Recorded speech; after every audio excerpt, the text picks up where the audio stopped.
Nut Bolt tight ಮಾಡ್ತೀನಿ ಅಂತ DCM DK Shivakumar ಅವರು ಹೇಳಿಕೆ ಕೊಟ್ಟಿದ್ರು. ಈ ವಿಚಾರಕ್ಕೆ ಸಂಬಂಧಪಟ್ಟಂತೆ ಮಂಡ್ಯದಲ್ಲಿ ಬಿಜೆಪಿ ಕಾರ್ಯಕರ್ತರು ಪ್ರೊಟೆಸ್ಟ್ ಮಾಡಿದ್ದಾರೆ.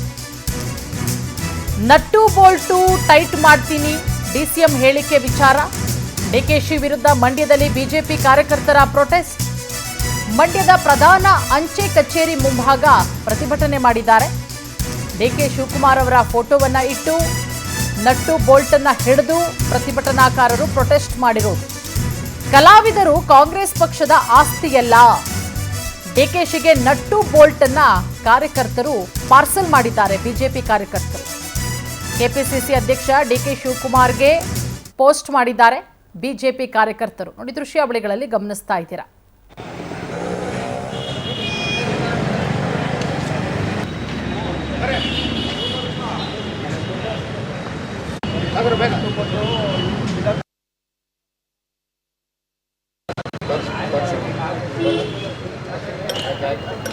ನೋಡಿ, ಅಂಚೆ ಕಚೇರಿಯ ಮುಂಭಾಗ ವಿನೂತನವಾಗಿ ಪ್ರೊಟೆಸ್ಟ್ ಮಾಡಿರೋದು ಬಿಜೆಪಿ ಕಾರ್ಯಕರ್ತರು. ಮೊನ್ನೆ ಅಂತಾರಾಷ್ಟ್ರೀಯ ಚಲನಚಿತ್ರೋತ್ಸವ ಕಾರ್ಯಕ್ರಮದಲ್ಲಿ ಡಿಕೆ ಶಿವಕುಮಾರ್ ಅವರು ಹೇಳ್ತಾ ಇದ್ರು ನಟ್ಟು ಬೋಲ್ಟು ಟೈಟ್ ಮಾಡಬೇಕಾಗತ್ತೆ ಚಿತ್ರರಂಗಕ್ಕೆ ಅಂತ ಹೇಳಿ. ಈ ವಿಚಾರಕ್ಕೆ ಸಂಬಂಧಪಟ್ಟಂತೆ ವ್ಯಾಪಕ ಖಂಡನೆ ಕೂಡ ವ್ಯಕ್ತವಾಗ್ತಾ ಇದೆ. ಇವತ್ತು ಬಿಜೆಪಿ ಕಾರ್ಯಕರ್ತರು ನಟ್ಟು ಬೋಲ್ಟ್ ಅನ್ನ ಪಾರ್ಸೆಲ್ ಮಾಡಿದ್ದಾರೆ ಡಿಸಿಎಂ ಡಿಕೆ ಶಿವಕುಮಾರ್ ಅವರಿಗೆ. ದೃಶ್ಯಾವಳಿಗಳಲ್ಲಿ ಗಮನಿಸ್ತಾ ಇದ್ದೀರಾ. ಚಲನಚಿತ್ರ ಕಲಾವಿದರನ್ನ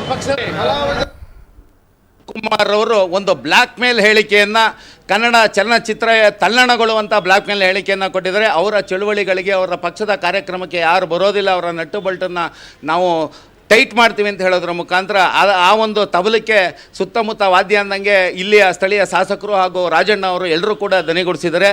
ಇದು ಬ್ಲ್ಯಾಕ್ ಮೇಲ್ ಮಾಡುವಂಥ ತಂತ್ರ. ಯಾಕೆಂತಂದರೆ ಚಲನಚಿತ್ರ ಕಲಾವಿದರು ಕನ್ನಡಿಗರ ಆಸ್ತಿ, ಅವರು ಪ್ರಜಾಪ್ರಭುತ್ವ ವ್ಯವಸ್ಥೆಯಲ್ಲಿ ಅವ್ರಿಗೆ ಸರಿ ಹೊಂದುವಂಥ ಪಕ್ಷದ ಜೊತೆ ಅವರ ಸರಿ ಹೊಂದುವಂಥ ಕಾರ್ಯಕ್ರಮಗಳಿಗೆ ಅವ್ರು ಹೋಗ್ಬೋದು. ಅವರ ಅಭಿವ್ಯಕ್ತ ಸ್ವಾತಂತ್ರ್ಯ, ಈ ಅಭಿವ್ಯಕ್ತ ಸ್ವಾತಂತ್ರ್ಯವನ್ನೇ ಹರಣ ಮಾಡಿ ಬ್ಲ್ಯಾಕ್ ಮೇಲ್ ತಂತ್ರ ಅನುಸರಿಸಿ ನೀವು ಕಾರ್ಯಕ್ರಮಗಳು ಬರಲಿಲ್ಲ ಅಂತ ಹೇಳಿದ್ರೆ ನಿಮ್ಮ ನಟ್ಟು ಬೋಲ್ಟನ್ನು ಟೈಟ್ ಮಾಡಬೇಕಾಗುತ್ತೆ.